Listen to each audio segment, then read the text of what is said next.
voilà, je te redis bonjour à chacun, chacune. Hein. Merci d'être là et surtout de nous retrouver après au moins 3 ans qu'on a pu faire le petit après-midi de formation avec toute la situation Covid et ce qui s'ensuit. Il a fallu un petit peu attendre que tout se calme. Et voilà. Donc, pour la plupart d'entre vous, offrir la communion à un malade ou une personne âgée, c'est une action quand même connue et fréquente. Mais nous rappeler que ce sacrement demande de suivre une démarche particulière qui doit être respectée, c'est Sœur Bérangère qui va bientôt venir nous proposer donc cela cet après-midi. Qui est Sœur Bérangère? Sœur Bérangère est fille de la Charité, de Salle à Saint-Paul. La maison en mer est à Banneux, c'est ça? Par là, c'est très impressionnant d'aller dans l'église là-bas. C'est vraiment, oui. Mais ma communauté est à Banneux, tu as raison. Voilà, voilà. Donc, elle est infirmière de formation aussi en théologie, accompagnatrice de sens au CHU et accueillante à la Casa de Béthanie, rue Saint-Denis à Liège. Une maison où vous accueillez des SDF, plutôt des dames, hein, je pense. C'est une colocation solidaire, oui, où il y a 3 chambres pour des femmes qui étaient sans abri ou en précarité de logement, et 3 chambres pour des dames qui, à côté de leur travail ou de leurs études, veulent vivre dans une colocation un peu différente. Voilà, et puis moi, j'essaye de coordonner ça. Voilà. Et en plus, elle est personne ressource pour les formations continuées pour les visiteurs. Et tu fais partie aussi de la commission à l'évêché. La commission en milieu hospitalier, pour les aumôniers en milieu hospitalier, en hôpital général. Tout ce qui est recrutement des nouveaux aumôniers, formation des aumôniers. Donc c'est avec beaucoup de joie qu'on t'accueille aujourd'hui. Et voilà, nous sommes là pour entendre ou réentendre le savoir-faire réel de ce sacrement qui est un sacrement plein de tendresse. Voilà, nous te disons déjà merci. Bien, merci de m'accueillir. Il y a des visages qui sont familiers que j'ai vu samedi passer, puis d'autres je découvre. Puis je suis très marquée par l'ambiance, j'allais dire familiale qu'il y a. Vous êtes arrivés, puis vous êtes tous salués, puis il y avait les prénoms. Donc c'est vraiment agréable de vous rejoindre cet après-midi. Et l'idée, quand Marie-Luce m'a proposé, c'était de se redire ensemble quelques essentiels et de se partager un peu aussi ce qu'on a vécu. Hein. J'espère que vous aurez des situations qui vous ont questionné, qui vous ont interpellé, et qu'on pourra peut-être en parler et essayer de voir ensemble comment est-ce que les uns et les autres on aurait fait. Donc voilà. En sachant que mon expérience principale, comme l'a dit Marie-Luce, c'est que je suis aumônière en milieu hospitalier. Donc je porte la communion, mais j'accompagne les patients de façon plus large à l'hôpital depuis 2009, d'abord à la Citadelle et maintenant au CHU, au Sartillement. Et j'ai une petite expérience en maison de repos et de soins, où il y a quelques patients que j'ai accompagnés par le passé à l'hôpital et que je continue à accompagner quand ils sont à la maison de repos ou à domicile. Ne vous inquiétez pas de noter. Si vous voulez noter, vous pouvez noter, mais je vous ai donné le PowerPoint et je donnerai à Marie-Luce et Corinna le texte. Donc comme ça, vous pourrez la voir. Maintenant, si vous aimez prendre des notes, n'hésitez pas, mais voilà, comme ça, vous êtes bien à l'aise. L'idée de Marie-Luce, c'était que je puisse vous faire la présentation pendant à peu près une petite heure. Enfin, voilà, on verra le temps que ça prendra. Et puis on voit si vous avez des questions. C'était un peu ça le déroulement de l'après-midi. Et puis qu'après, on boive quelque chose ensemble. donc voilà. Donc si vous avez des questions, n'hésitez pas à les noter. Comme ça, à la fin de la présentation, j'essaierai avec vous d'y répondre. Et comme l'a dit Marie-Luce, porter la communion, c'est un geste de foi et d'amour fraternel pour un frère ou une sœur incapable de se déplacer. S'il pouvait se déplacer, la plupart du temps, il viendrait à la paroisse, à la messe paroissiale. Et là, par votre présence, vous proposez une rencontre. Alors vous, comme visiteur de malades, la personne qui vous accueille et Dieu qui, grâce à vous, se fait proche. Dieu se propose de venir soutenir la vitalité de la personne fragile pour qu'elle puisse poursuivre son chemin. Comment donner à cette rencontre toute la qualité nécessaire pour qu'elle soit riche et pleine de sens? Comment bien faire en tenant compte de ce que dit l'Église, mais aussi de vous-même qui portez la communion, et aussi de la personne qui vous reçoit, de son cadre, des circonstances.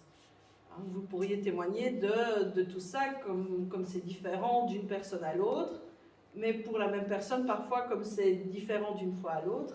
Et donc, on va essayer d'un peu se redire tout ça. Alors, mon exposé, je vais essayer de le faire en 3 parties.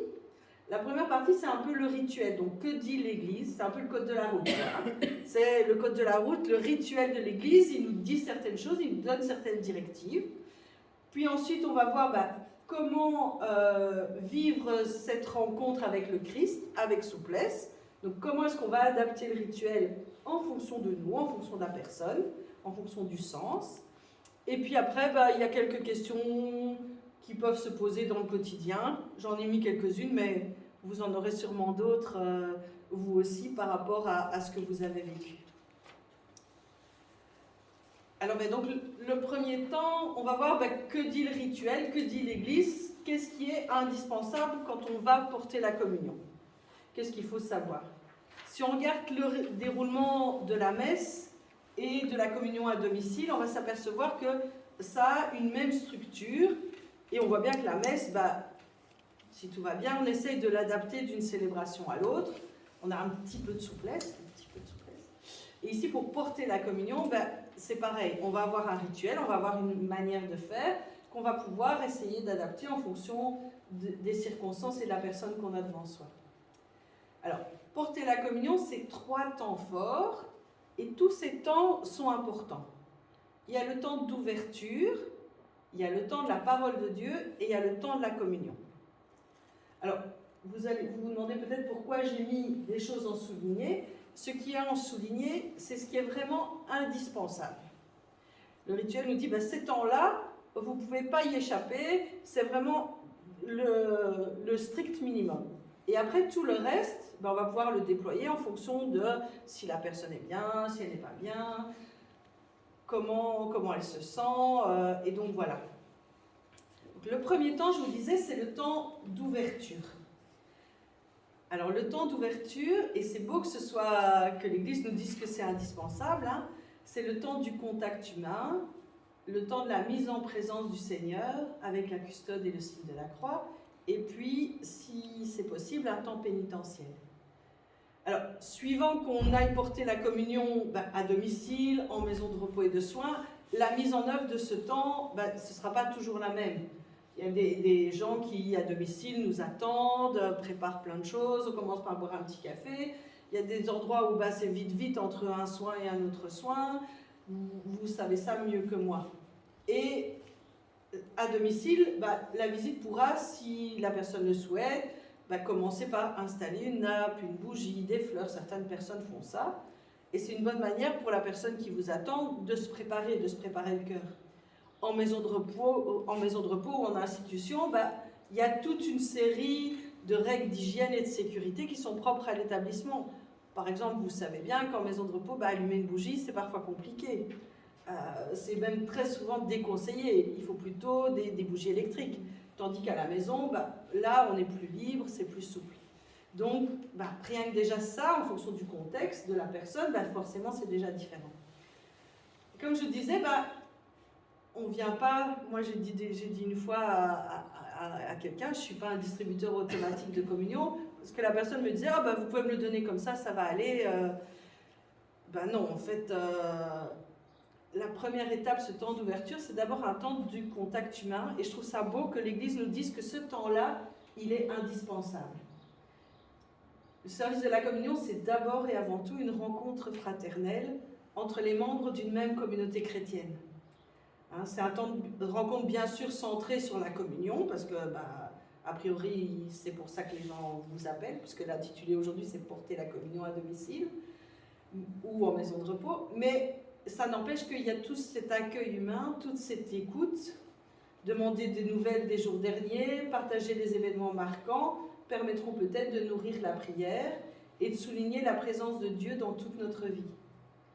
Donc c'est important de prendre le temps d'un petit échange convivial avec la personne, ne serait-ce que sur la santé, sur la vie du quartier ou de la paroisse, en privilégiant l'essentiel. Ça permet aussi d'entrer dans le mystère de communion de Dieu même. Dans le rituel de l'Église, on dit « Notre vie est le lieu où s'accomplit le mystère de Dieu, le lieu où Dieu révèle la vraie vie. » Et donc la vie de la personne qu'on va rencontrer, c'est le lieu où s'accomplit le mystère de Dieu. Le lieu où Dieu révèle la vraie vie. Et donc voilà, parfois dans la routine, hein, parce que je dis toujours que j'admire le service que vous rendez parce que c'est un service de fidélité, 10 ans, 20 ans, parfois avec la même personne.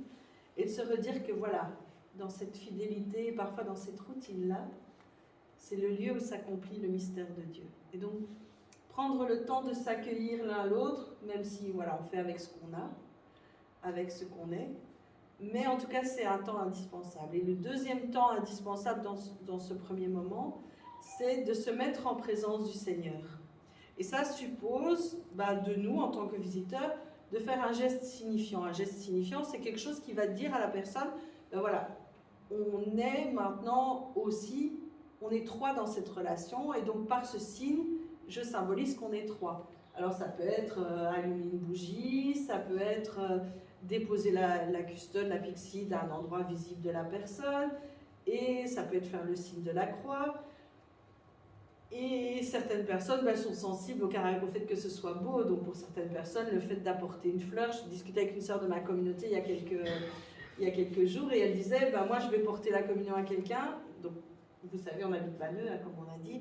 Et elle dit sur le chemin, en fait, elle a toujours une petite bouteille d'Actimel vide, et elle dit sur le chemin, je cueille 2-3 fleurs, et quand j'arrive, hop, je dépose le petit bouquet, et comme ça fait joli pour la personne, et elle peut le garder après le reste de la semaine. Et voilà, c'est le fait aussi de se dire, c'est du beau, et c'est une mise en présence du Seigneur, et c'est prendre soin de la relation. Alors, parfois, on peut garder aussi la custode dans la main ouverte, comme signe que le Seigneur est proche et compatissant. Et puis alors, il y a un troisième moment dans ce premier temps, où on peut faire une démarche de se tourner vers le Seigneur, comme une démarche de « prends pitié de nous », une démarche de réconciliation avec le Seigneur, pour se reconnaître humblement devant lui et pour accueillir sa vie dans tout ce qui fait la nôtre aussi. Moi, j'aime bien souvent dire, voilà, Seigneur, tu nous accueilles tels que nous sommes, avec nos joies, avec nos peines, avec ce qui est facile, avec ce qui est difficile, avec nos espérances, avec ce qui est plus lourd à porter. Et si on laisse un petit moment de silence à ce moment-là, la personne dans son cœur peut éventuellement demander pardon au Seigneur pour ce qui a été plus lourd à porter, ce qui est plus difficile. Certains utiliseront les formules « Seigneur, prends pitié ». Dans d'autres, on peut réciter pour les personnes, certaines personnes savent encore le « Je confesse à Dieu », mais d'autres pas du tout. Donc voilà, vraiment s'adapter à ce que la personne souhaite et à ce que la personne sait encore. Donc ce premier temps, ce temps d'ouverture, c'est surtout un temps où on prend conscience qu'on est trois. On est avec la personne, on est nous et on est avec le Seigneur. Et donc on va vraiment soigner ce temps pour ça.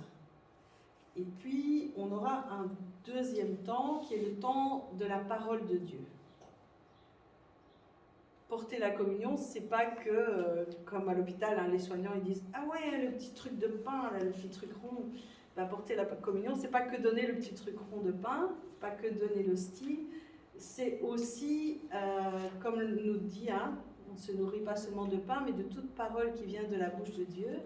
Et donc la parole de Dieu, le chrétien se nourrit de la parole et du pain, nous dit l'Église. Donc le temps de la parole, c'est pas un temps facultatif, même si selon les circonstances, il faut parfois l'écourter ou le réduire à une phrase en cas de grande fatigue. Moi, dans ma pratique à l'hôpital, je ne dis jamais la lecture, le psaume, l'évangile. Ce n'est pas possible pour les patients que je rencontre. Par contre, une ou plusieurs phrases d'évangile ou de la première lecture qui auraient du sens pour lui, ça c'est possible. Donc le plus habituel, c'est de prendre le texte d'évangile du dimanche ou du jour, à moins qu'une autre lecture vous semble adaptée, et pas forcément tout si ça vous paraît compliqué.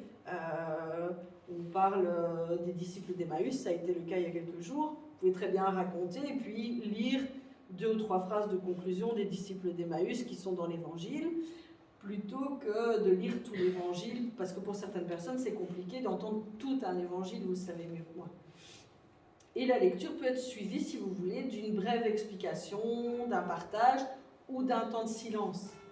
C'est aussi l'occasion de pouvoir se dire, tiens, qu'est-ce que moi j'ai entendu peut-être si tout va bien, qu'est-ce que j'ai retenu de ce qu'on m'a dit de l'homélie ou d'un truc que j'ai lu sur cet évangile, ou que la personne peut-être aussi puisse dire, tiens, cet évangile aujourd'hui il me dit absolument rien, ou cet évangile il me fait penser que, oui, on est sur les chemins d'Emmaüs, mon petit-fils il est parti en vacances. Voilà, c'est l'occasion aussi d'échanger sur à quoi cet évangile nous fait penser, et peut-être ouvrir sur une prière plus large que nous qui sommes ici dans cette chambre, dans cette maison, mais de permettre à la personne d'avoir des intentions, ou vous, d'ouvrir plus large et de donner de l'air aux gens, hein, parce que en maison ou en maison de repos aussi, souvent on est centré sur ces 4 murs et c'est parfois difficile d'avoir un peu d'air. Le partage après la parole de Dieu et la prière universelle, c'est aussi peut-être l'occasion d'ouvrir. Et c'est aussi l'occasion, cette prière universelle, donc ce temps d'attention, c'était aussi l'occasion de faire le lien avec ce qu'on a entendu au début. Si la dame nous dit je suis contrariée parce que ma fille elle a été hospitalisée d'urgence, dans la prière après la lecture de l'évangile ou après la parole de Dieu, c'est aussi l'occasion de pouvoir prier. Tiens, tout à l'heure vous m'avez parlé de votre fille, on va la confier maintenant au Seigneur. Voilà, de faire le lien avec ce temps d'accueil qu'on a vécu. Et que vous faites déjà sûrement, hein, mais voilà, de faire le lien avec le vécu de la personne ou avec ce qui se passe en paroisse.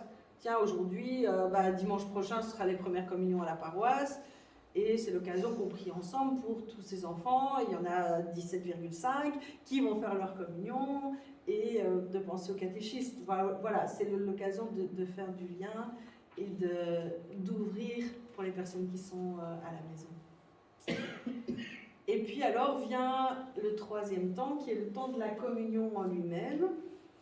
Donc le temps de la communion, comme vous voyez, là il y a des choses aussi qui sont soulignées, donc des choses qui sont indispensables entre guillemets, et puis il y a des choses qu'on peut faire en fonction de l'état de la personne.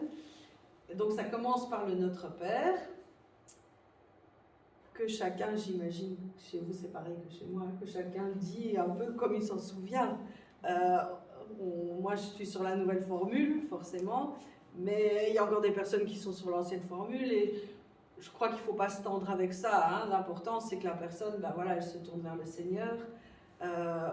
On peut distribuer tous les signets qu'on veut, mais après, au bout d'un moment, les personnes, ça jaillit du fond de leur cœur, et surtout quand on est plus âgé et que parfois, on a certaines déficiences, démences, on revient à des souvenirs qui sont plus anciens. Et même si on enseigne le Notre Père, les nouvelles formules, les nouvelles choses, on revient souvent à ce qu'on a appris en étant enfant. Donc voilà, nous ne tentons pas avec ça, mais c'est important de pouvoir s'appuyer sur cette prière de l'Église, qui est la prière du Notre Père. Et puis, si on le juge opportun, si on pense que c'est important, on peut échanger un geste de paix avec la personne qui est là, mais aussi éventuellement avec les accompagnants, avec les familles. Parfois ça nous arrive, j'imagine vous aussi, parfois ça nous arrive qu'à l'hôpital, on ait les familles qui restent au moment de la communion.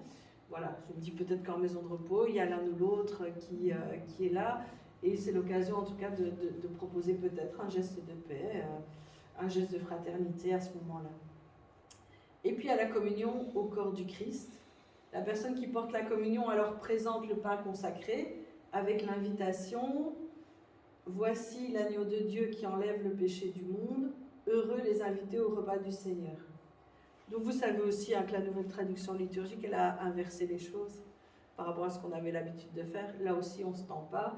L'important, c'est de se tourner vers le Seigneur. Mais voilà, et la personne répondra « Seigneur, je ne suis pas digne de te recevoir, mais dis seulement une parole et je serai guéri ». Et on donne l'hostie en disant le corps du Christ. Amen. Je vais bien tout détailler parce que je trouve ça bien qu'on puisse l'avoir une fois bien fixé sur papier, mais je sais bien que dans votre pratique, c'est quelque chose qui est plutôt habituel pour vous, que vous savez déjà. Mais c'est bien de se dire que ce temps de communion, on prend le temps de montrer l'hostie à la personne, qu'elle prend le temps de communier, qu'elle prend le temps de vivre ce temps. Et après la communion, un bref silence permet à chacun de rendre grâce.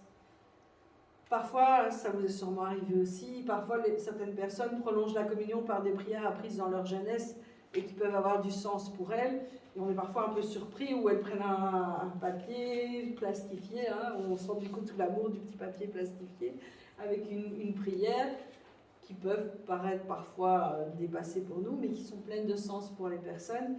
Et voilà, donc moi je me dis, ça a du sens pour la personne, j'accueille ça même si c'est inattendu pour moi et même si pour moi ça n'a pas de sens. Mais je me dis, voilà, je laisse cet imprévu se vivre et je reviens ensuite paisiblement dans le fil de la célébration de ce que moi j'avais prévu. Je crois que c'est aussi important, pareil, il y a quelqu'un qui rentre, qui sort, c'est important de pouvoir l'intégrer aussi dans la prière. Votre petit-fils sonne, il va bien falloir décrocher, on décroche et puis on revient paisiblement dans la prière. Donc voilà. Et puis après, on termine, si on le souhaite, par une prière de conclusion, qui peut être la prière finale de la messe du jour, une prière personnelle, et par une bénédiction finale du genre « Que le Seigneur nous bénisse, qu'il nous protège de tout mal et qu'il nous garde dans la paix ». La structure, ça reste un canevas. Cette structure que vous avez sous les yeux, ce rituel, ça reste un canevas. C'est un canevas souple, et l'adaptation, ça doit se faire au profit de la personne rencontrée. Donc comme je disais, les éléments en gras et en souligné, ils doivent être présents. Le fait de saluer, de se mettre en présence du Seigneur, la parole de Dieu, le Notre Père, la communion et l'action de grâce et la bénédiction finale. Et d'autres éléments qui sont du coup en caractère normaux, ils peuvent être écourtés ou supprimés en fonction de l'état de santé de la personne, en fonction de, si c'est une personne malentendante, c'est plus compliqué, si c'est quelqu'un qui est démon, c'est plus compliqué aussi. Mais il ne serait pas normal d'abréger systématiquement le rituel et d'abréger systématiquement en se disant « Oh non, tout compte fait, moi, j'ai pas envie de vivre le temps pénitentiel. » Voilà. Ce n'est pas non plus que nos envies à nous de visiteurs, c'est comment est-ce que le Seigneur va pouvoir rejoindre la personne aujourd'hui. Et donc, c'est pour ça que ce rituel, il peut être intéressant. En tout cas, au moins de le garder en mémoire et de voir chacun. On ne va pas faire l'exercice aujourd'hui, mais de se dire chacun dans notre pratique, tiens, moi, j'ai plutôt tendance à zapper ça, j'ai plutôt tendance à approfondir ça, je me sens pas très à l'aise avec la parole de Dieu, comment est-ce que je vais pouvoir me sentir un peu plus à l'aise. Donc voilà, je trouve que c'est bien de pouvoir s'approprier ça, de relire ce qu'on fait et de se dire, là j'ai un peu à progresser, là je suis déjà super, là je vois pas trop, enfin voilà, c'est intéressant. Maintenant qu'on a un peu le code de la route, qu'on sait un peu ce que dit l'Église de façon générale, on va voir comment on va pouvoir vivre cette rencontre avec le Christ et avec la personne, et parce que ce n'est pas un rituel immuable. C'est nécessaire d'accentuer, de personnaliser tel ou tel moment de la célébration en fonction de moi, en tant que visiteur de malade, comment est-ce que je me sens, en fonction de ce qui est connu et de la personnalité de la personne qu'on va visiter, en fonction du temps liturgique et aussi en fonction de l'environnement. C'est pas la même chose, comme on disait, c'est pas la même chose en maison de repos, c'est pas la même chose à domicile, c'est pas la même chose si vous êtes dans le salon, si vous êtes dans la chambre coincé entre trois choses. Donc voilà, on va voir un peu, essayer de prendre un peu soin de tout ça et de voir comment ce rituel, on va pouvoir l'adapter. Donc la première chose que je vous ai dit, c'est nous en tant que visiteurs de malades, en tant qu'aumôniers, en tant que porteurs de la communion, comment est-ce qu'on va prendre soin de soi. Donc, si la parole du Seigneur, j'étais malade et vous m'avez visité, qui est dans l'évangile de Saint Matthieu, s'adresse à tout baptisé, porter la communion relève alors de ce qu'on appelle le ministère extraordinaire de la communion. Ça veut dire en clair, ça veut dire quoi ce grand truc? Ça veut dire que, en fait, c'est l'évêque, et je trouve que c'est beau de se le dire, qui d'une manière ou d'une autre partage la mission qu'il a reçue du pape avec vous. Le pape qu'il a reçu du Christ, mais voilà, cette mission, alors ça n'a l'air de rien, on se dit, je porte la communion à ma voisine, voilà. Ben non, en fait, on fait partie d'un réseau plus vaste et d'une mission qui est partagée. Et je trouve que c'est beau, enfin, si on en prend conscience, alors on se rend compte de toute la beauté, quoi. Enfin, on fait partie d'un grand mouvement d'amour et pour ça, en fait, merci, quoi. C'est une richesse extraordinaire parce que vous êtes quelqu'un d'extérieur à la famille et vous êtes envoyé d'une manière ou d'une autre, hein. Bon, certains un peu plus conscients d'être envoyés que d'autres, mais vous êtes envoyé pour aller porter le Christ, l'amour, la joie au sein de cette famille, au sein de cette maison, pour favoriser l'échange, pour favoriser l'ouverture et pour donner cette dimension d'église. Alors porter la communion à une personne empêchée d'assister à la messe, ce n'est pas une affaire privée, ça engage toute l'unité pastorale. C'est ainsi que petit à petit, l'Eucharistie célébrée à l'église de la paroisse se diffuse progressivement sur tout le territoire. J'ai l'habitude de dire, j'ai vécu à Verviers une dizaine d'années, et le mercredi matin, j'allais à la messe à l'église principale, à l'église Saint-Remac, au centre de Verviers. Et le mercredi matin, on était 7 à la messe. Et on avait l'habitude de déposer les custodes sur l'autel. Et quand on comptait toutes les hosties qui étaient là, en fait, il y avait 50 hosties. Et de se dire qu'en fait, de cette petite messe du matin où on était 7, le prêtre compris, et de se dire qu'en fait, on était 7 plus les 50, on était 57. Je trouve ça fort, en fait. Si on n'avait pas posé les pyxides sur l'autel, les custodes sur l'autel, on s'en serait jamais rendu compte. Mais le fait de les voir là, et un jour de s'arrêter, de prendre le temps de le regarder, moi en tout cas ça m'a vraiment donné du sens en fait. Je me suis dit, oui en fait c'est beau d'être là ce matin. Alors toutes les personnes qui étaient là en plus le mercredi matin, ils allaient porter la communion, donc ça avait plein de sens, mais c'est beau de s'en rendre compte, quoi. Et donc voilà, parfois on dépose les custodes au début de la messe sur l'autel. Parfois, et je sais que moi y compris, hein, j'aime pas ça parce que voilà, mais parfois à la fin de la messe, le prêtre nous appelle, il rend toutes les custodes à tout le monde et puis il nous envoie. Mais en fait, ça fait prendre conscience à l'Assemblée que c'est plus que les 10 ou 12 qui sont là, mais qu'en fait, de là, il y a plein de gens qui vont pouvoir partager le corps du Christ. Et ça, c'est beau. Et ça sensibilise aussi les autres qui n'ont pas cette mission, hein, à avoir une pensée ou une prière, on l'espère, pour les personnes qui sont malades, handicapées, qui souffrent à domicile. Dans la rencontre avec la personne visitée, l'essentiel de la communication, vous le savez bien, ça passe par le non-verbal. Et donc, nos attitudes, notre corps parle. On peut être fatigué, parfois notre disponibilité est entamée par les soucis, par une préoccupation, avec nos limites, hein, notre propre spiritualité aussi. Qui on est, ça influence la relation. Si moi je vais porter la communion, ce ne sera pas la même chose que si c'est Paula ou si c'est Marie-Luce. Et il ne faut pas que ce soit la même chose en fait. Ce qui est riche pour la personne, c'est la diversité. Si je lui dis, j'ai été à la messe et dans la messe j'ai entendu telle phrase du psaume qui m'a touchée, et je lui lis la petite phrase du psaume et puis je lui partage, ce sera peut-être pas la même chose qui aura touché Paula ou Marie-Luce qui auront été à la même messe. Et c'est ça qui est beau, je trouve, pour la personne, c'est de pouvoir, mais de pouvoir aussi en prendre conscience. Et si on est un jour fatigué ou tracassé, c'est pas gênant de dire à la personne, aujourd'hui je suis tracassé pour telle et telle raison. Voilà, ça donne aussi des clés à la personne pour pouvoir nous comprendre, nous en tant que visiteurs. Et donc, d'où aussi l'importance, si on veut partager le trésor qu'est le Seigneur, quelqu'un un jour m'a dit, on ne peut partager que ce dont on surabonde. Donc, si on veut partager le Seigneur, il faut qu'on le rencontre un minimum. Alors, chacun de nous, on rencontre le Seigneur de façon différente. Mais le rencontrer via la messe, le rencontrer via la prière, voilà, via des temps comme ceux-ci, ça nous permet en tout cas d'avoir ce compagnonnage avec Jésus et de pouvoir le partager avec les personnes qu'on rencontre. Et si on est toujours préoccupé, toujours pressé, s'il y a toujours un truc qui ne va pas, peut-être que ce service-là, c'est peut-être pas le service qui nous convient, mais qu'on aura peut-être d'autres services à rendre à l'église. Mais aussi, à contrario, si quand on va visiter les personnes malades, on se sent en paix, si on se sent bien, c'est peut-être que c'est là aussi que le Seigneur nous rejoint en tant que visiteur de malades.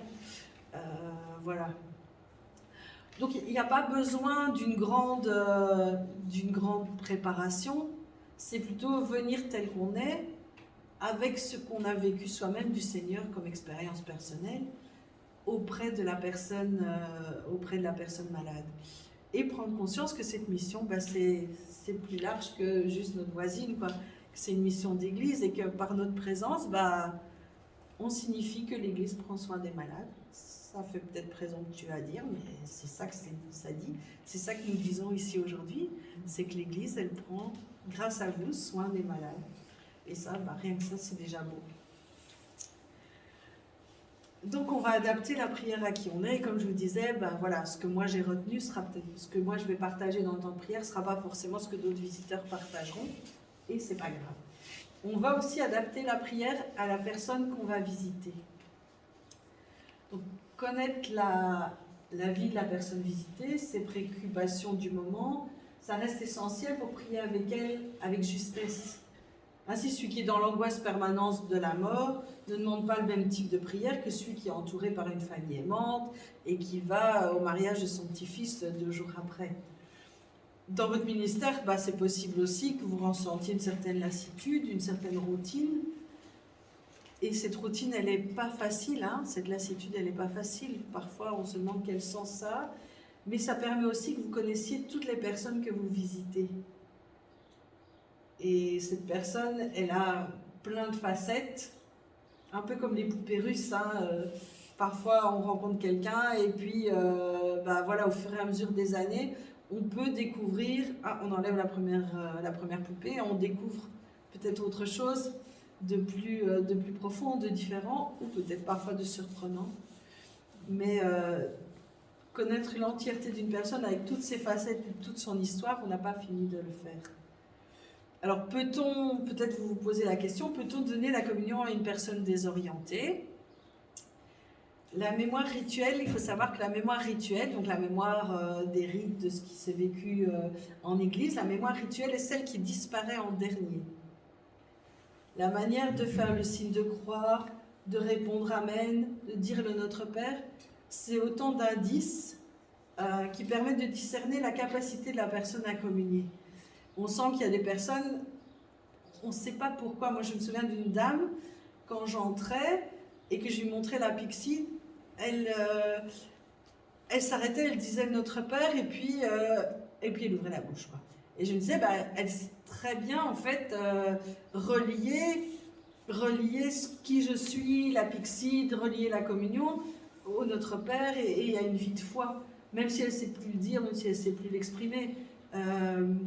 Quand j'étais au noviciat aussi, il y avait une dame, je l'ai déjà raconté, il y avait une dame, on allait à la messe tous ensemble, et puis après la messe, on allait porter la communion dans les chambres aux gens qui ne savaient pas se déplacer, et elle venait à la messe, Madame de Vie. Et pendant toute la messe, elle disait « Tout est là, tout est là ». Toute la messe, elle disait ça. Et au moment de la consécration, et après la consécration, elle disait « Il est là ». Et rien que par ça, je me disais, elle a conscience qu'il y a quand même un changement. Elle a conscience d'une manière ou d'une autre que la consécration, c'est quelque chose, quoi. Quelqu'un apparaît différemment, il se passe quelque chose en elle, parce qu'après la messe, elle revenait à tout est là. Donc, et de se dire, voilà, par plein de petites choses comme ça, on a conscience que la personne, d'une certaine manière, a conscience de ce qui se vit et de ce qui se passe. Et rester fidèle et passer régulièrement pour proposer à nouveau, c'est quelque chose, voilà. Si aujourd'hui c'est pas possible pour la personne parce que voilà, elle est à milieu de ça et on sent qu'elle n'est pas connectée avec nous, peut-être que si quelqu'un a l'occasion de passer dans la semaine, ou voilà, de repasser la semaine suivante parce qu'on n'y va qu'une fois par semaine, mais ne pas se dire, voilà, maintenant c'est fini, elle est perdue, on l'a perdue à tout jamais. Non, le fait, il y a des moments de lucidité. Les personnes ont parfois des moments de lucidité. Donc, si une fois, deux fois, trois fois, c'est pas possible, c'est pas pour ça que ce sera plus jamais possible. J'ai une sœur dans ma communauté qui est tout à fait perdue, mais pourtant, au moment de la communion, ben, certaines fois, elle ne veut pas, et très clairement, hein, sa mimique, elle est toute renfrognée et c'est non. Et puis, certains jours, ben, on sent qu'elle a envie, et là, ben, elle est toute disposée, même si elle n'y arrive plus, elle fait un geste comme quoi elle voudrait tendre les mains pour communier. Et donc, ce jour-là, ben, ça marche. Pourquoi ce jour-là, je ne sais pas. Il faut savoir aussi, je crois que Corinna a un souci, non? Je crois qu'il faut savoir aussi que ben, tout ce qui est désorientation, ça va de pair avec les troubles de la déglutition, donc avec des personnes qui avalent mal. Et donc, surtout en maison de repos, c'est important aussi de pouvoir collaborer avec le personnel soignant et de pouvoir ne fût-ce que poser la question, voilà, est-ce qu'il y a des personnes pour qui c'est plus difficile? J'ai célébré il y a quelques jours, enfin comme vous, hein, c'était la fête de Pâques, et donc je suis aumônière au Sartillement, mais aussi à Fréture et à Esneux. Et donc à Fréture, c'est une clinique de revalidation, mais plutôt tout ce qui est neurologique. Et donc les gens s'étaient inscrits pour venir à la messe, il y avait une trentaine de personnes sur les 120. Et donc je suis passée dans les services pour demander bah, qui a des problèmes de déglutition et avec qui est-ce que ce serait conseillé qui ne communie pas ou communier au vin. Certaines personnes communient au vin de messe, mais pas au pain. Et donc, bah voilà, sur la trentaine, en fait, il y avait quand même 7 personnes, ce qui n'est quand même pas rien. On est quand même à un quart des personnes pour qui il fallait faire attention et ne pas donner la communion. Donc voilà, ne pas hésiter, même si parfois on se sent un peu hein, dans les maisons de repos, parfois on est super bien accueillis et parfois on a l'impression que c'est un peu plus difficile. Mais de poser la question et ne pas hésiter non plus à venir avec des hosties non consacrées pour montrer aux soignants ce que c'est. Parce que vous savez bien comme moi que les jeunes générations, c'est parfois difficile. Hein. On dit est-ce qu'on peut porter la communion, ils ne savent pas du tout ce que c'est porter la communion. Je dis moi au CHU, il y a des soignants qui me disent c'est quoi ce petit rond là que vous donnez aux gens? Donc je viens avec des hosties non consacrées et je leur dis bah voilà, comme ça vous pouvez goûter, vous pouvez tester, vous pouvez vous rendre compte de ce que c'est et du coup de ce qu'on va demander aux patients de faire. Et voilà, c'est bien de pouvoir aussi expliquer aux gens ce que c'est. Donc voilà. Donc, d'une part, tenir compte de l'état de la santé. Je veux dire au long cours, hein, une personne qui est démente, etc. Mais aussi l'état de la santé aujourd'hui. L'état d'un malade ou d'une personne âgée, ça change rapidement. Et donc voilà, il faudra peut-être allonger ou raccourcir le temps de prière, insister sur tel ou tel aspect du rituel. Est-ce qu'il faudra adapter le choix des textes? En écoutant la personne au début, bah, faites-vous confiance, comme vous le faites déjà, faites-vous confiance et osez faire des choix. Aujourd'hui, en fonction de ce qu'elle m'a dit, bah, je choisis et je lui dirai tout l'évangile. Aujourd'hui, j'ai l'impression qu'elle n'est pas réceptive et donc je lui dirai juste un petit mot, la petite phrase du psaume, parce que j'ai l'impression que ça pourrait avoir du sens. Et est-ce qu'il est possible de donner la communion à d'autres personnes hein, que le malade? Bah, exceptionnellement, ça peut avoir du sens de porter la communion, par exemple, pour un couple ou si on a une famille qui est là. Maintenant, ce n'est pas l'idée de ah ben comme la visiteuse de malade vient, systématiquement, je vais zapper la messe. Et donc, du coup, c'est pas ça. C'est pas ben, la fille qui travaille, du coup, on va lui permettre de zapper la messe tous les dimanches. Mais imaginons, je ne sais pas moi, c'est l'anniversaire de la fille qui est là. Bah, ça aurait du sens qu'elle communie avec sa maman, ou il y a des circonstances qui font que vous le sentez, hein, que ça a du sens, et il y a des circonstances qui font que bah, vous êtes plutôt le bouche-trou, et que là, voilà, ça n'a pas trop de sens. Donc c'est ça, c'est vraiment de se dire, oui, on peut donner la communion à d'autres personnes que le malade, mais en fonction des circonstances.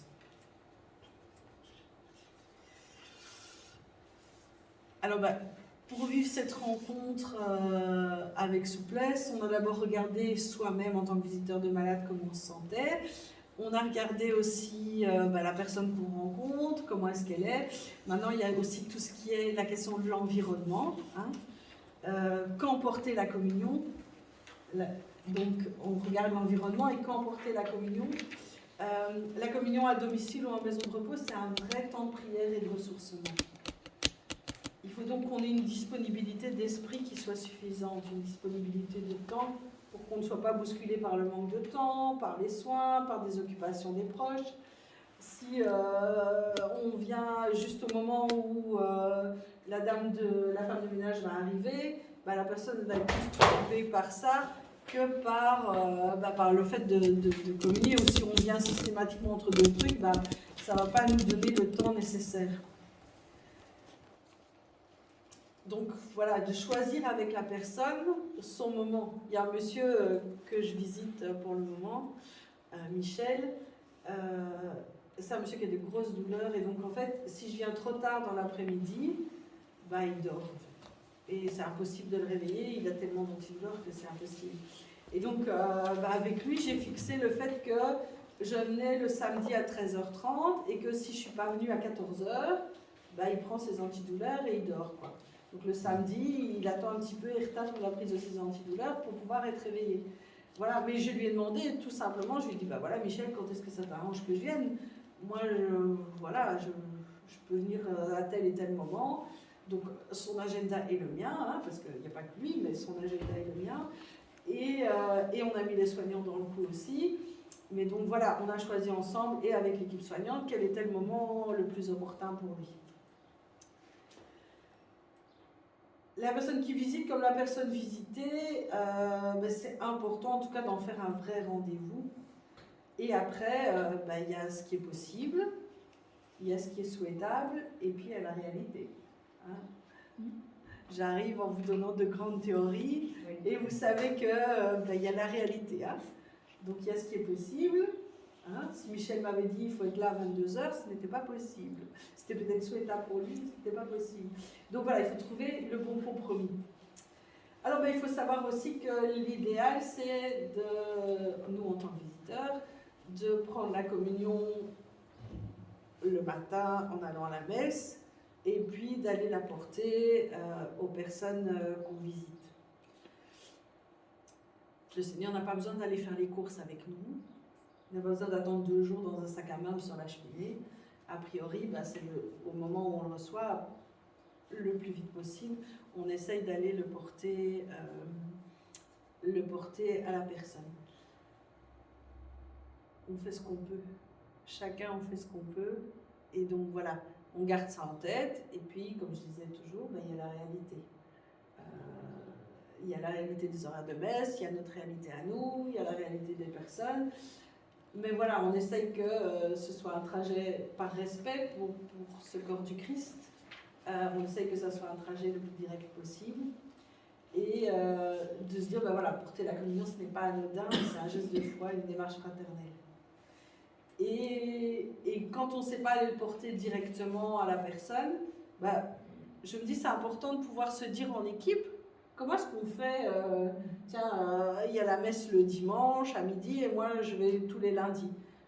Qu'est-ce que je fais de cette communion ça pourrait être une belle discussion d'équipe de se dire, moi j'ai choisi de faire comme ça, moi j'ai trouvé la solution d'aller sonner chez le curé le lundi matin, moi j'ai organisé telle petite chose chez moi pour pouvoir regarder le corps du Christ de telle et telle manière. Voilà, encore une fois, il n'y a pas une solution. S'il y avait une solution, ce serait facile, on appliquerait tous la solution. Mais de pouvoir se partager nos petits trucs, de comment est-ce qu'on fait, de se partager ça, c'est super intéressant, même pour les autres et même pour les nouveaux. Vous êtes un nouveau visiteur, vous commencez dans le métier. C'est chouette d'entendre comment les anciens font, qu'est-ce qu'ils ont trouvé comme trucs et astuces pour ça. Je trouve que c'est important aussi pour nos prêtres, où ils se disent, j'ai célébré la messe, et c'est important aussi qu'ils sentent, si vous avez besoin d'autre chose. Ils célèbrent la messe le dimanche et vous savez aller qu'à la maison de repos le vendredi, et il n'y a pas d'autre messe, entre le dimanche et le vendredi, il n'y a pas de messe. Et moi je vous dis, la directive dit qu'il faut y aller tout de suite. Du coup, que vos prêtres sentent ça aussi, qu'ils puissent trouver avec vous des solutions, mais je pense que vous pouvez trouver des solutions, mais qu'ils les entendent, qu'ils entendent ces difficultés, c'est important aussi. Et puis, quand on regarde l'environnement de la personne, il y a bien des choses qui changent la donne. Une chambre à 2 lits, la présence de la famille, qui désire ou pas qu'on soit là, qui désire ou pas prier avec nous. certains dans les chambres de lit sont en difficulté de dire leur foi devant les autres. Et de pouvoir demander, enfin moi à l'hôpital, je demande systématiquement à la personne d'à côté, je dis voilà, je suis l'aumônière, monsieur m'a demandé de prier, est-ce que ça ne vous dérange pas si on prie? Moi en plus de 10 ans, moi j'avais dit non, mais de pouvoir le demander, de dire est-ce que vous êtes à l'aise, je tire le rideau, ou vous êtes à l'aise comme ça, enfin voilà, ne pas hésiter. Et si la personne ne souhaite pas prier, on peut aussi se positionner de façon à ce que on donne de l'intimité à ce moment, mais que le voisin ne soit pas non plus trop envahi si lui n'a pas envie de prier. Au contraire, des voisins diront « Ah bah oui, tiens, c'est vrai, ça fait longtemps que j'ai plus prié », ou on verra des voisins qui prient spontanément avec nous. Moi, ça m'arrive, les gens disent « Non, non, vous pouvez, ça me gêne pas, vous pouvez prier », et puis je vois que la personne, elle prie autant que la personne que je viens visiter. Et donc, au moment de donner la communion, je vous dis « Vous avez prié avec nous, est-ce que vous voulez aussi communier ?» Et voilà, et du coup, c'est une manière aussi de mettre le voisin ou la voisine dans le coup. Petite question, est-ce que c'est une offense? Par exemple, voilà, on a une hostie, on peut la diviser. Et même chose pour les personnes qui ont un problème de déglutition, on leur donnait un petit quart. Oui. Donc on peut, devant si on n'a pas assez d'hostie, on peut. C'est déjà beaucoup. Oui, une petite tête d'épingle. Moi, ça m'arrive de donner une petite tête d'épingle de communion à la personne. Parce que voilà, c'est tout ce qu'elle sait avaler, et en accord avec les soignants, je leur montre que ça fera 3 fois rien, et pour la personne, elle communique quand même. Oui. Et puis vient la difficile question, parce que dans les équipes, c'est toujours la difficile question, de la télévision. Qu'on soit à la maison, qu'on soit en maison de repos, qu'on soit à l'hôpital, la télévision, c'est vraiment une question difficile. Si on dit que porter la communion, c'est une rencontre à vivre, et que ce n'est pas un geste, mais un rituel mécanique, la télévision, moi en tout cas, je coupe le son. Je demande à la personne, est-ce que c'est possible de couper le son? Parce que, alors moi je dis, moi je viens pour vous rencontrer, pour prier avec vous, et c'est vraiment difficile pour moi si le son continue, surtout que souvent, c'est pas en murmure, c'est ça. Je vois qu'on a les mêmes expériences, c'est bien. Souvent c'est très fort, et donc d'avoir ce son-là en plus de la personne à accueillir, en plus de tout ça, pour moi c'est difficile. Et la messe télévisée, c'est un beau moment, mais voilà, c'est pas parce que c'est la messe télévisée que soit on essaye de venir en dehors de la messe télévisée. S'unir à la communauté de la messe télévisée, ça ne remplace pas le fait que vous veniez porter la communion. Parce que moi, j'ai eu des gens comme ça aussi qui me disaient « Oh, mais j'ai pas besoin de tout votre truc là, j'ai déjà écouté la messe, allons-y. » Oui, mais non. Moi, je suis pas venue juste pour vous la distribuer comme ça. Enfin, je suis venue pour un moment d'échange au nom de la paroisse, au nom d'un tas de gens. Et donc, voilà, essayons de trouver un bon compromis pour vivre cette rencontre. Alors, je ne vais pas recommencer à lire les 3 lectures si la personne a écouté la messe télévisée, mais c'est peut-être l'occasion de se dire, tiens, vous avez écouté la messe télévisée, qu'est-ce qui vous a marqué dans la messe? Est-ce qu'il y avait un truc chouette? Vous me dites que vous avez écouté, tiens, c'était où? C'était qui le saint de la paroisse? Enfin, il y a moyen de faire parler la personne sur, du coup, ce qu'elle a vécu. Et du coup, ce qu'elle a retenu dans sa vie de foi par rapport à ça, si c'est possible. Donc voilà, si c'est possible. En tout cas, couper la télé, ça peut être perçu comme une intrusion pour certains.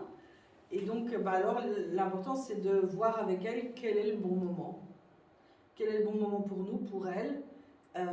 Et alors, dans une rencontre que j'avais faite, une personne me disait, moi, je mets l'hostie dans une enveloppe, et la personne regarde la messe, et au moment de la messe, elle communie toute seule. J'ai mis l'enveloppe dans sa boîte aux lettres. Si on se souvient des différentes parties, et notamment le fait que dans les indispensables, il y a notamment un temps d'accueil, il y a un temps de la parole de Dieu, communier tout seul dans sa petite enveloppe, ça n'a pas vraiment de sens. Ça n'est pas quelque chose... qui a du sens ni pour la personne, ni pour nous en tant que visiteurs, ni pour l'Église qui nous envoie, ni je pense pour le Seigneur qui est un Dieu de relation et qui du coup n'est pas en relation là, mais qui est tout seul dans sa petite enveloppe. Donc voilà, donc l'hostie dans l'enveloppe, dans la boîte aux lettres, on va essayer de ne plus trop faire ça. Et puis après, bah, bien sûr, hein, y a la vie qui fait éruption. C'est pas parce qu'on est en temps de prière chez quelqu'un ou à la maison de repos ou à l'hôpital qu'il n'y a pas toutes les éruptions du téléphone, des soignants, voilà, de la famille qui arrive. Et l'important, bah, c'est à ce moment-là, voilà, moi j'arrête, alors je dis, bah, je vais vous laisser décrocher.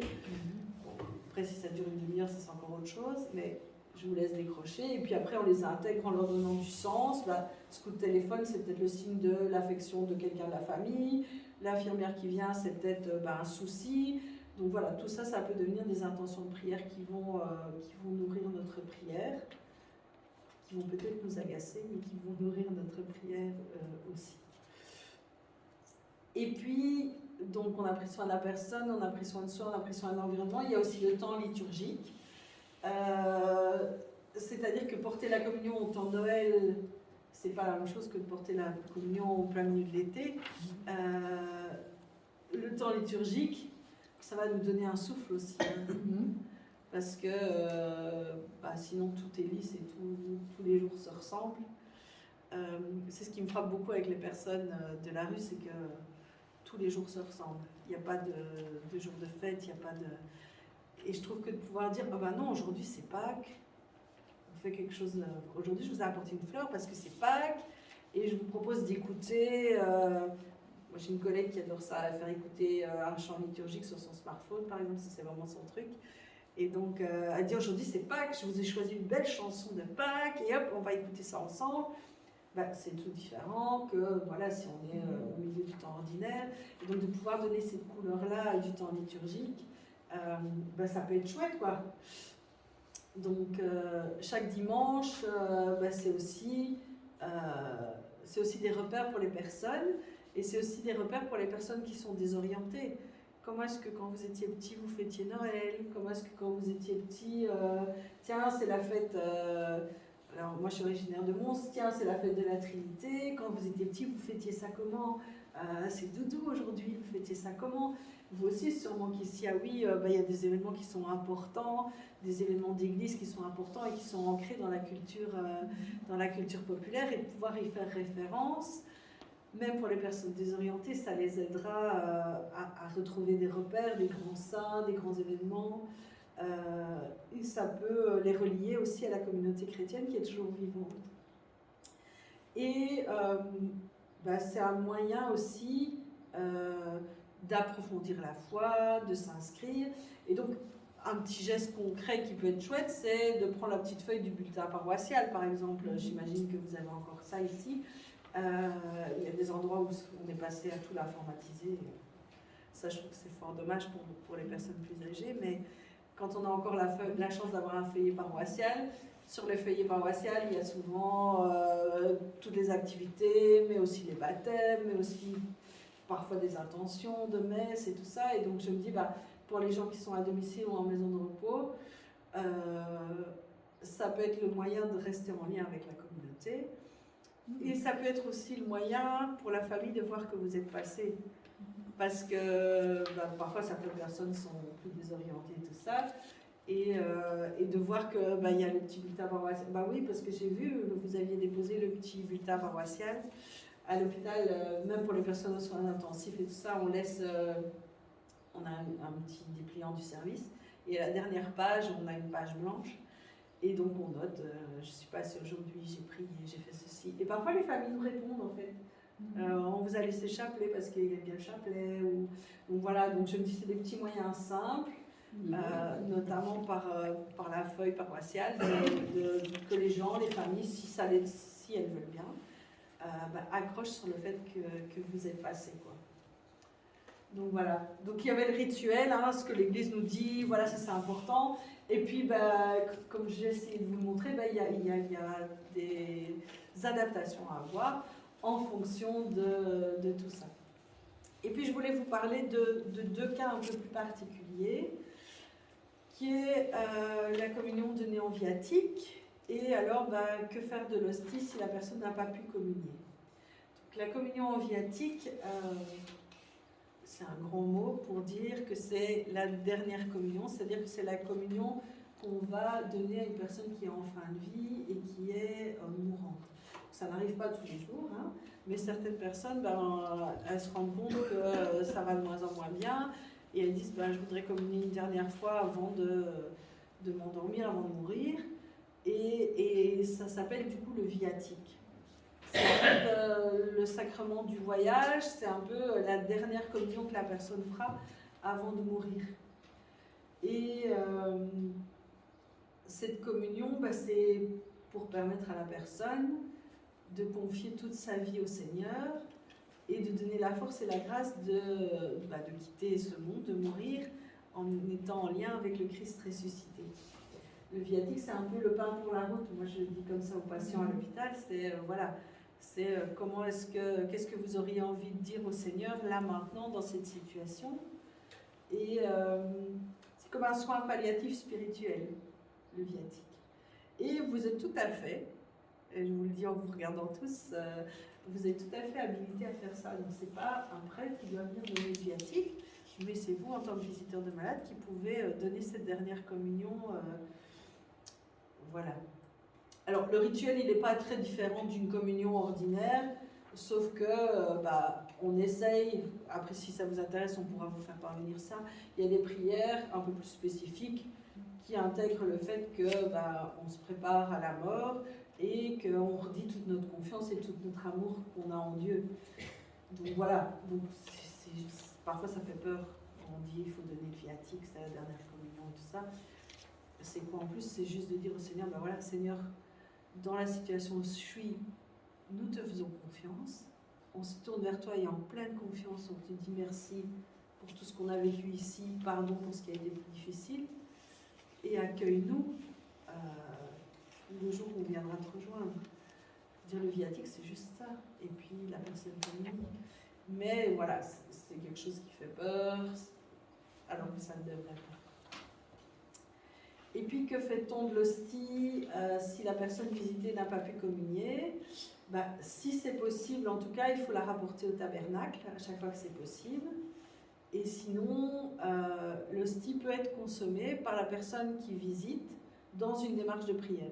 Donc si vous ne savez pas la ramener au tabernacle ou la ramener à l'église, vous pouvez la consommer dans une démarche de prière, pas juste dans la voiture. Il faut plus qu'elle reste dans ma pixie minute. Non, voilà. Mais c'est le seul cas où on communiera soi-même pour éviter que la communion traîne dans notre sac pendant une semaine. Et dans la même logique, le patient ne fait pas de réserve d'hostie pour se communier lui-même, comme j'ai dit. Alors, ça arrive parfois que le patient recrache l'hostie. Ça vous est sûrement déjà arrivé, et que du coup on se retrouve avec une hostie toute humidifiée et on ne sait pas très bien ce qu'on va en faire.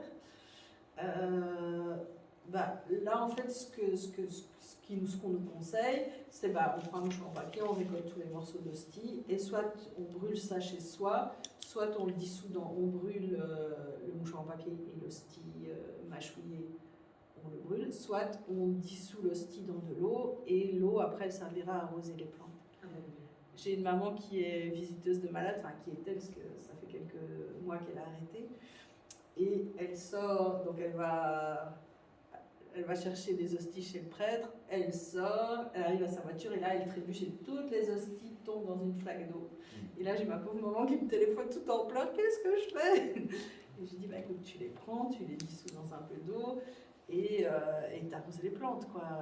Voilà, et puis tu retournes chez le prêtre et tu redemandes des hosties. Donc ce qui est important, c'est de pouvoir faire ça avec respect, mais on est tous tombés sur des patients qui recrachaient l'hostie, par exemple, et on ne savait pas très bien ce qu'on devait faire.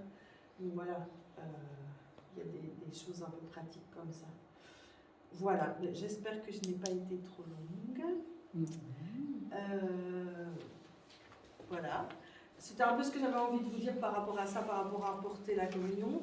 Je ne sais pas, Marie-Luce, si tu veux qu'on prenne un petit moment, qu'on discute un peu chacun avec son voisin, sa voisine, et puis Oui, s'il y a des je ne sais questions. pas comment vous préférez, ou bien vous avez déjà une question à poser à Bérangère par rapport à ce qui a été dit, mais ça a été bien structuré, et bien, on a bien compris qu'il y a quand même des notions de base qu'il ne faut pas oublier, mais que tout est possible au niveau de l'adaptation en fonction de ce qu'on le ressent soi-même et ce que les personnes ressentent et l'échange, comment l'échange se poursuit en fonction de ce qu'on le ressent soi-même et ce que les personnes ressentent et l'échange, comment l'échange se poursuit, quoi. Voilà.